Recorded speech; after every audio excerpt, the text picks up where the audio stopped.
afternoon, everyone. My name is S.Campbell, and I'm the Chief Promotions Officer for a company called VReSports, based in Tokyo, Japan. And today, I would like to take a few minutes to tell you guys about what we're trying to do, because I think it's a really amazing concept.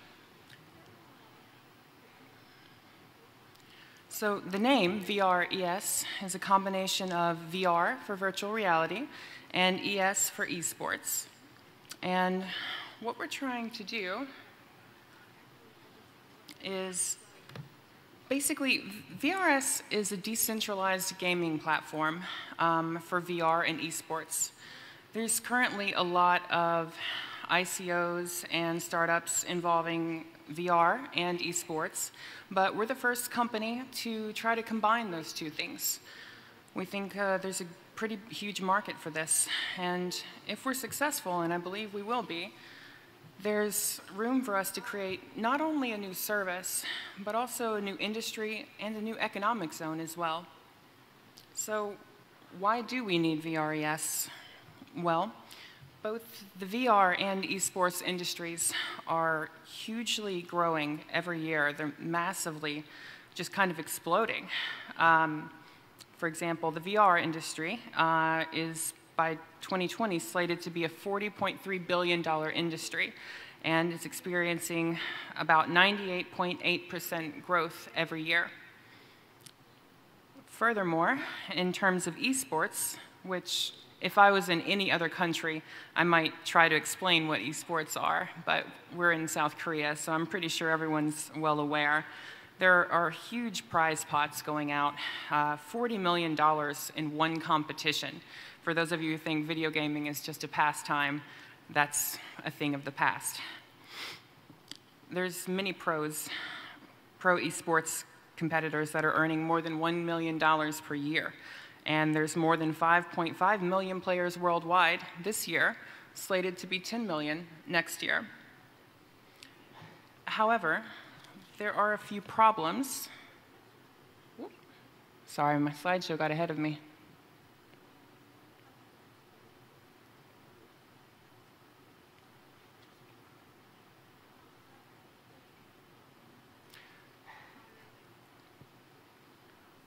Well, that's not what I wanted, but I'll go ahead and talk about it. So the esports industry last year was $493 million and is slated to be $1 billion next year. And as you can see, by 2021, it's supposed to hit $1.65 billion.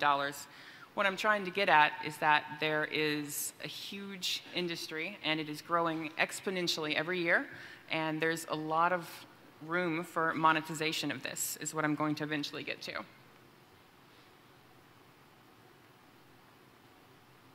So, on to the problems. Both VR and esports have a few problems. So first, I want to talk about VR's problems. One is that when you're wearing the VR headset, you have no spatial awareness. You have no vision. There's the possibility of hurting yourself or bumping into someone or having an accident of some sort. And if you happen to be in a public space, someone might steal your wallet, or there might be any other sort of security issues. So that's one problem that we have with VR currently.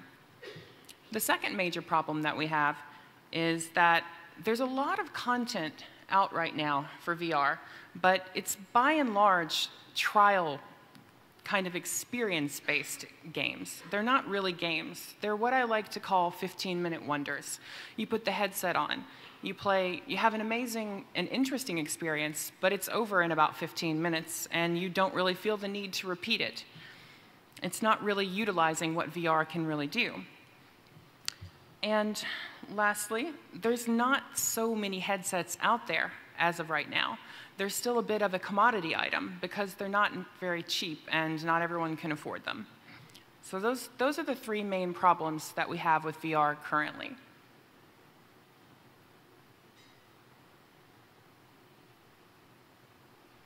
Next, the problems that we have with esports is esports are very popular worldwide.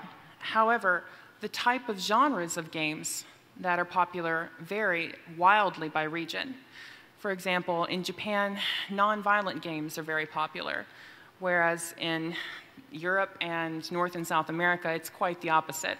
FPS, or first-person shooter-based war games, are extremely popular, whereas everyone in Korea knows the MOBA-type games, such as League of Legends or Dota, are extremely popular.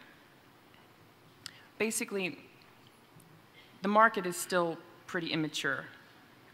And the next problem I want to mention is that there's a large spectatorship for esports. And currently, the only way to watch those things is on a flat screen. It's not very engaging.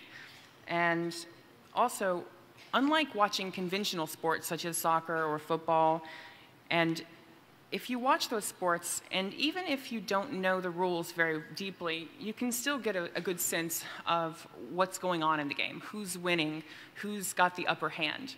And when it comes to esports, that's not always true. There's a lot of highly technical types of wins and losses out there, and they don't really make sense to people who aren't heavily involved with those games. And lastly, and this is more of a question, but can esports really become an Olympic event? Because if it can, that brings validity and exposure. And with validity and exposure brings huge monetization. So I'd like to read a little excerpt to you. There was an interview carried out recently with Thomas Bach, who's on the he's a chairman for the Olympic Committee for the South China Morning Post. And what he said, oh, someone else is doing it, great. We want to promote non-discrimination, non-violence, and peace among people. This doesn't match with video games, which are about violence, explosions, and killing. And there we have to draw a clear line, he said. Esports that mirror those played in real life, like soccer or basketball, could be considered for the Olympics. But those that involve gratuitous violence and bloodshed went against Olympic values. So that is the reason that it looks like esports won't be going into the Olympics anytime soon. So now I'd like to talk to you about the reason why we need VReS.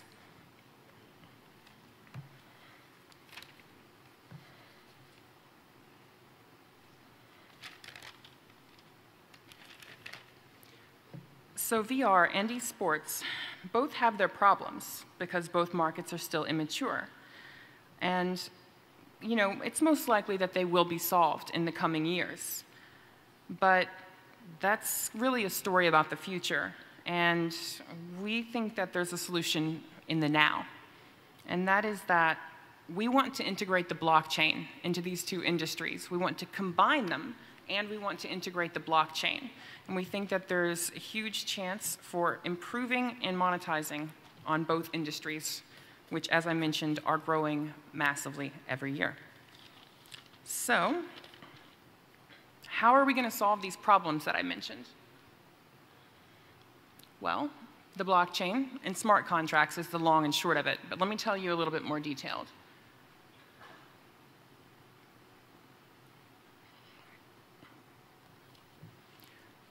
So in terms of the VR side, we've already put VR devices into commercial facilities, mainly in China, South Korea, the United States, Japan, and Europe, as well as South America. And we're working with corporations that already have 12 million users in over 3,000 stores in Asia alone. So we're ready to start service as soon as our software is finished. And the infrastructure is already there. We just need to launch our software to utilize and monetize it. We are also, VRS, we are already developing our first 2 games for VR. And they're both in very different genres, and they're not like the current content we have out there right now. The current content, as I mentioned, is mostly trial and experience-based, whereas the games that we are creating are, basically, we believe they have lasting power. We believe we're creating the next League of Legends or Dota. And not only that, but we're doing it in VR, which makes it all the more interesting.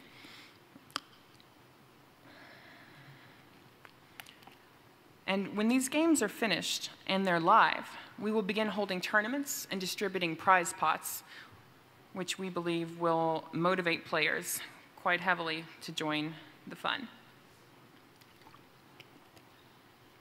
In terms of esports, using the biggest characteristic of how our platform differs from existing esports is that with VReS, players will physically be moving their bodies when playing. And we believe that by moving your body, people that don't know the content so deeply and minutely can still feel involved in the matches as spectators, and also by watching the posture and the movements of the competitors, because that's really the meaning of esports. Imagine using VR, enabling players to play with 2 or more people. You can move your body the same as you can in conventional sports. If that kind of game existed, wouldn't anyone want to try it? Wouldn't it be the type of esports that Thomas Bach of the International Olympic Committee is insisting we would need to add esports to the Olympics? And if that happened, the ability to monetize this would expand exponentially.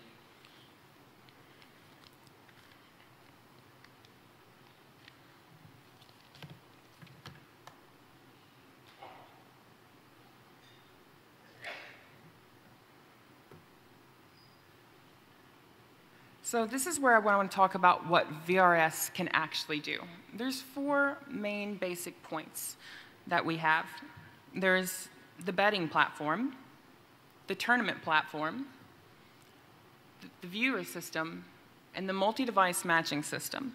And each of these 4 things address 4 current issues that we have in the esports and VR industries.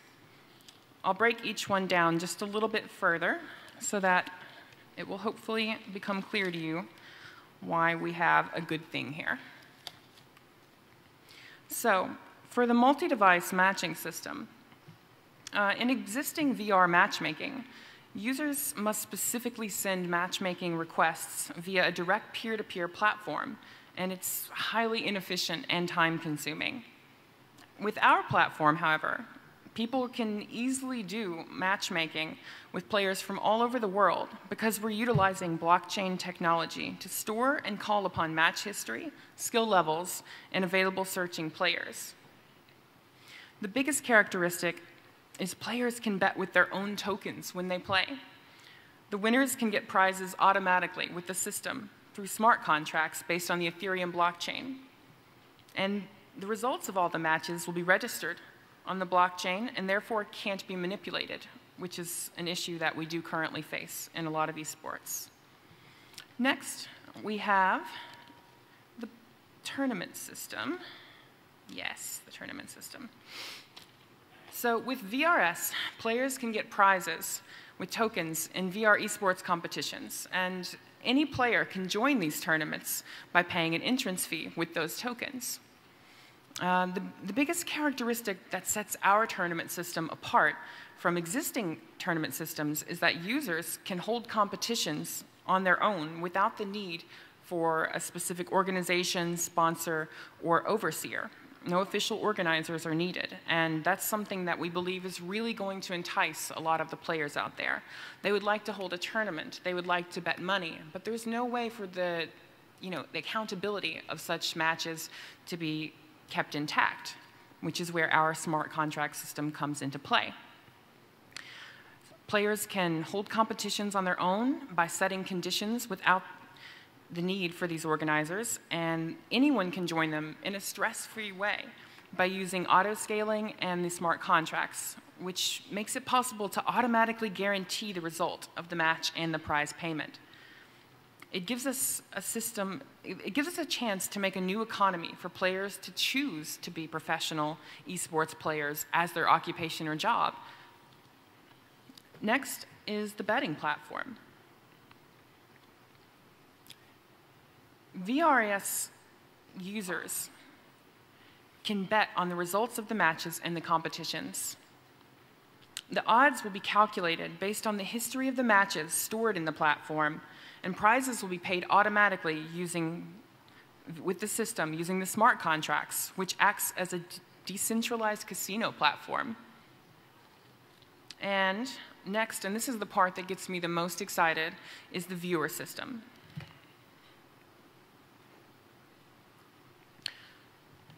So as I mentioned before, when you're watching any sort of sports match at all, especially the huge spectatorship that these esports competitions have, you're just watching on a flat screen, and it's not very engaging or very interesting. However, with what we are putting together, we have something that's truly amazing. Imagine following your favorite team, hovering over them as they exit the jungle to attack an enemy, or riding on the shoulder of your favorite player as they, kick the ball or shoot the bad guy, or whatever it happens to be. The ability to watch any conventional sports that way would be amazing. But unfortunately, although that's not yet possible, doing so in VR is. And through the increased interaction of this sort of spectatorship, so too will the betting be increased, and also the monetization of that betting. So with VRS, players can get prizes with tokens. Oh, pardon me, I lost my place.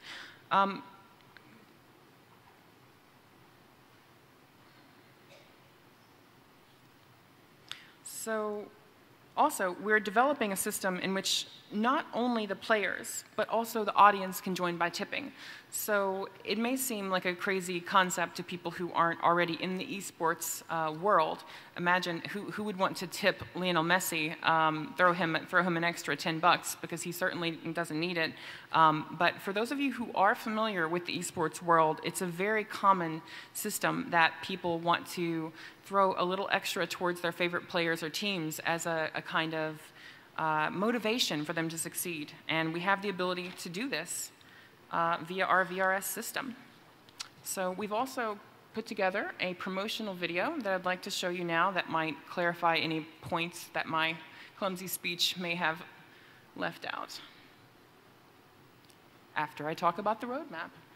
So basically, in the latter half of this year, we're looking to do our ICO. And we're asking for a soft cap of 5 and a hard cap of 30. Currently, we are offering 6,500 of our VRS tokens for 1 Ethereum. And the Tokyo Game Show exhibition and VR esports pre-tournament events will happen in Q3. The beta test will happen in Q4. And the first game launch is slated to be in November of this year, with our second game launch slated to be in January of next year.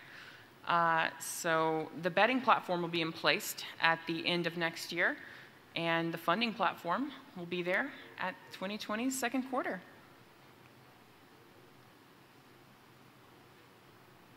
These are our partners, Zilla. Oh, okay. This is our team. So as I mentioned, Abasa, thank you so much, wherever you are, for coming up and for giving us all this wonderful advice. These are most of our team. As I said, we're based in Tokyo, Japan, and we've got some various advisors from elsewhere.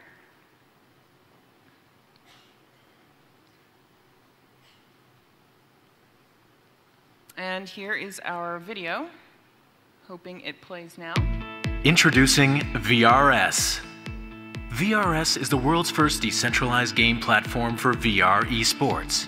We offer a totally new esports experience for all game users and esports players through Ethereum, VR, and VRS tokens.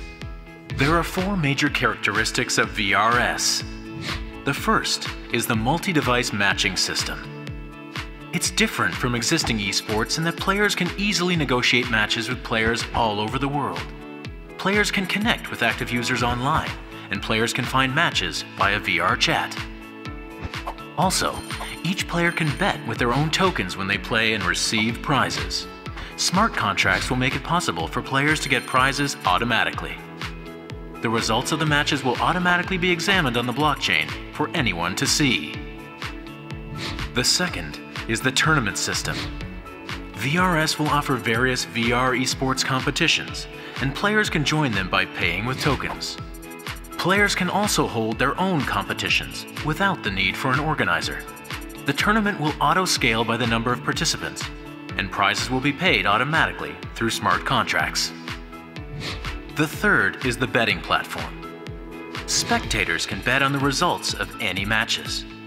The odds will be calculated based on the history of the matches stored in the platform. And again, prizes will be paid automatically through smart contracts, which act as a decentralized betting platform. The fourth is the viewer system. It's different from existing esports in that VRS enables spectators to watch matches live by entering the actual VR world. There, spectators can tip their favorite players and teams by sending them tokens. VRS will develop esports into a totally new service, and we can establish a new economic zone with these new services. We will also collaborate with many game production companies to develop content together. For all gamers, esports competitors, and VR users. VRS. So, thank you for watching that.